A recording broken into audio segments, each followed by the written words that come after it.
Hey, so I want to keep this about we'll start out with going over how treatment is going and symptoms and how I'm feeling with having ACC and Cushing's. And yeah, so we'll start there. Again, thank you for watching. I'm glad you're here. Yesterday I was talking about how there was bone pain from the Granix, and then I did quite a bit more research into it, and it usually happens in like the bigger bones, your legs, your arms, and it wasn't having that. It was in my back, and it felt like it was in my spine. And so I was like, oh, I'm getting my first side effect of any of the medication, and I don't believe that to be true anymore. That I started feeling a lot worse today, earlier on, but it wasn't.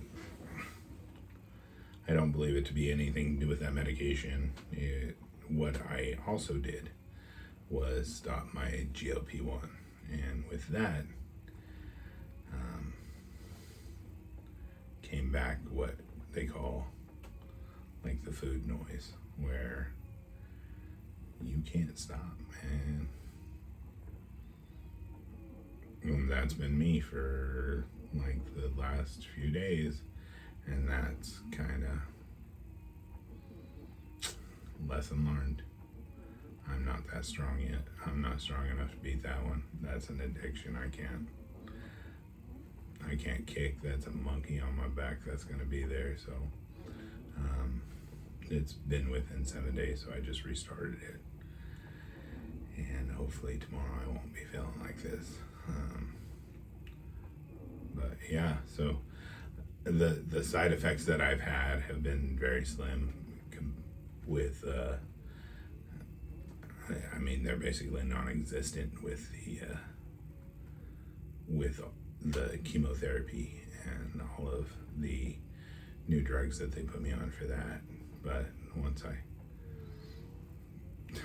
diagnosed myself to try and be off of it, because I've been losing a lot of muscle mass, and I'm like, well, it's probably because I'm not eating enough. I'm not eating enough protein, and I can't because I'm too full. So I'm like, let me get rid of this other drug that is stopping me from wanting to eat or do anything like that. And I shot myself in the foot. Ended up not only like making myself sick with how much my addiction to eating is, like literally so bad, especially when you're attempting to use diet and food to fight cancer, and then you screw it up by doing that and just letting yourself eat whatever. I mean, I didn't eat outside of the realm of anything that we've been normally eating, but man, I ate way too much of it, and I did loosen up. Some of the strictness that I had, like I wasn't adding any sweeteners to anything, and then I started doing that while I was off of it, and I'm like, nah, man, I need to get back to what I was doing, because I'm feeling it. I'm literally feeling how much food affects your body, and it's not fun to go back to. And now I know, and it's a huge lesson learned, because that made me feel really, really shitty, and I have felt bad for like 2 days now. And then when we got home today, I was like, I'm done. I'm so spent. I can't do this. I gotta be just done. And so after talking it over with my wife and, literally admitting that I was in the pantry munching on food that was above and beyond what we had already had for dinner, But that's kind of before everything, before I transformed into somebody different. Sorry. That came along with all of the food. Everything is, I ended up with a cough as well because I wasn't taking care of myself.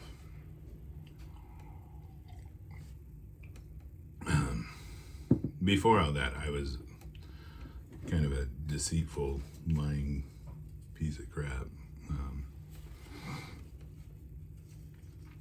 But now, like, I literally had just gotten done with it.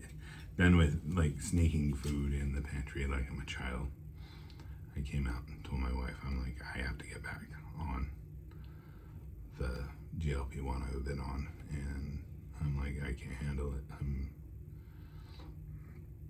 feeling so horrible with my back pain. And once I realized that it was more stomach pain, then I was like, okay, I got you. I need to fix this. So I had to admit it to myself first. And then I went directly to her and admitted what I did. And then, so we talked about it and immediately got back on it and started. So we'll find out tomorrow if it worked. And they doubled one of my high blood pressure pills, which basically acts as a water pill as well, on a regular basis to help get rid of some of the swelling. And today that actually worked. I had a lot less swelling. Tomorrow I'm gonna feel like crap because I know I overate and I'm gonna be just not my best, but that's okay. Sometimes in life you have to teach yourself your own lessons, and this time it was that for me. So, lesson learned. I'm done. I'm not gonna go back and even try to attempt that again. I'm gonna stay on my medication that I'm supposed to be on, keep it going, and yeah. So that is the health part of the update of this fighting cancer journey. It's not something I'm proud of. It's not that.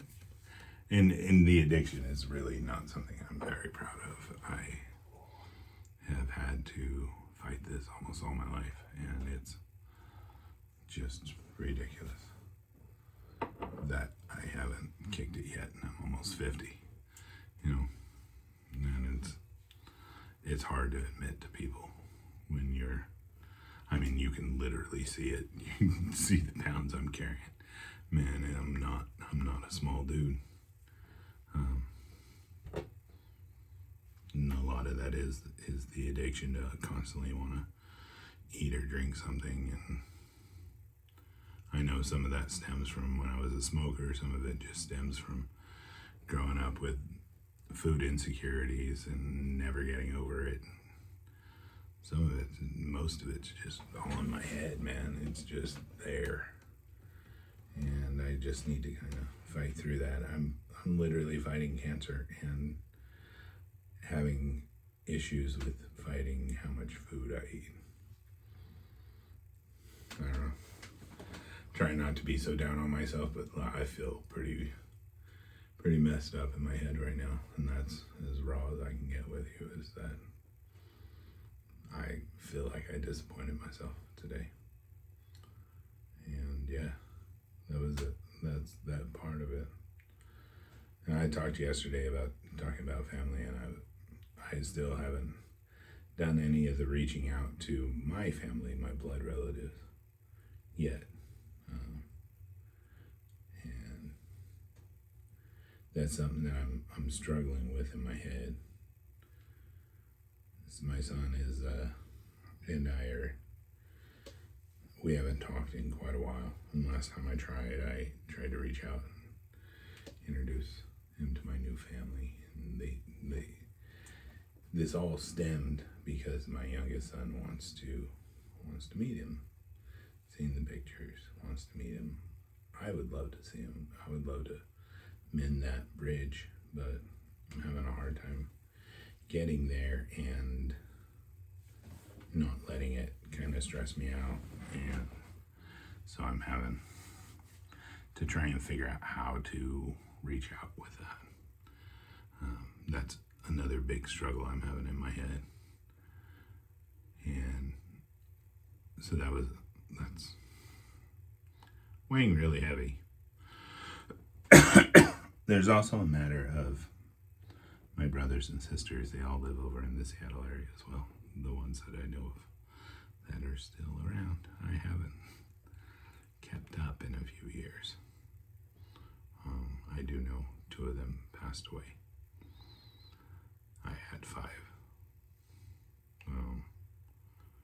So the 3 that are still remaining, they all live together. So it's a matter of, do I want to reach out to them individually or as a group? And because my son would also like to meet them, and because he's a very loving and caring kid, that he just wants to know that part of everything. He wants to know everything about me, and he wants to know everything that everybody else knows about me. And that's just his personality. He's pretty amazing like that. And he's not one to try and hold grudges much, which I think separates him from most of us. And I'm trying not to hold any grudges towards anybody anymore. And I'm trying to be a better person and show him that he is in the right, and he has every right to continue to be as good as he is. So that is the other internal struggle there. When I had to get rid of my second home because of a divorce, I was trying to be able to get money for my ex-wife so that, everything split fairly. And in order to do that, I had to get them out of my home, and they weren't going very quickly. And she's trying to move away and be done with me, and I get it. Like, we were at that point in our lives where it just needed to be, and it wasn't happening. So, like, they were dragging their feet, and I felt like I was being taken advantage of, so I wasn't very nice to them. And then when they finally left, that was it. That was literally the last time I spoke to them. It was actually before they left that I had spoke to them, and like, it had been a while. We didn't say goodbye. Not see you later. There was no conversation we had. I was a cruel bastard. And then when my bar shut down, I got rid of all my social media, changed my phone number, and literally cut the world off.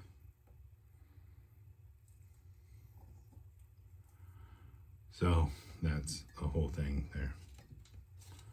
I didn't want to be a part of anything in the past at that time, and I was being pretty selfish in my head, and that was that. So now I have somebody who wants to know about that world, and I don't want to deny them. I want them to know that's where I came from. It's what I did. It's not who I am. It doesn't define me now. It just defines who I was. And there's a lot of that when you start facing everything down, and you gotta learn to be more positive and work on yourself and work on how you are and how you're gonna live. You figure a lot of things out. This one I'm also having trouble figuring out, but we're getting there. We're getting there. So I don't know what I'm going to do yet or how I'm going to do it, but I have another couple weeks before I go to Seattle, so I'll figure it out in that time. The problem is I don't even know if I want to, because it's just, all right, let's correlate this with what I was talking about earlier. You cut out a lot of the toxicity in your life, the toxic things you were eating and drinking and all of that, and you start feeling better. Are you going to reintroduce those things back into you? Probably not. So it's hard for me to be like, you know what, I'm going to open this door and let you meet my family in hope that it's not toxicity. But who knows? So for those of you who have hung out this amount of time, I appreciate you. We started a new bedtime ritual a few days ago of reading a chapter in a book. And we got to chapter 2 in this book and then went directly. It was really cool because that's how I found this book series that we're reading. There's an event at Kindred and Company in Post Falls where this author was signing his books, and he did a little Q&A, and we were going to be out there anyway, so we went out, and you should have seen my son's face. He just lit up, and I'm like, that's the guy who's writing the story that I'm reading to you every night. So, and this ritual has become his favorite ritual. He's enjoying it immensely. So that's kind of, it was a really, really cool moment to be able to meet Travis Baldry and go over how much we are enjoying the Legends and Lattes book. And we're like, yeah, we're not very far in. We're only a couple of chapters. And he goes, that is some commitment, because we bought the 3 hardback books that he had. It was awesome. And so he signed all 3 of them, and he put it to the Reeve family because my son, more than anything, he wants to be able to change his name to Reeve, but that's a fight that we're going to have to take to the courts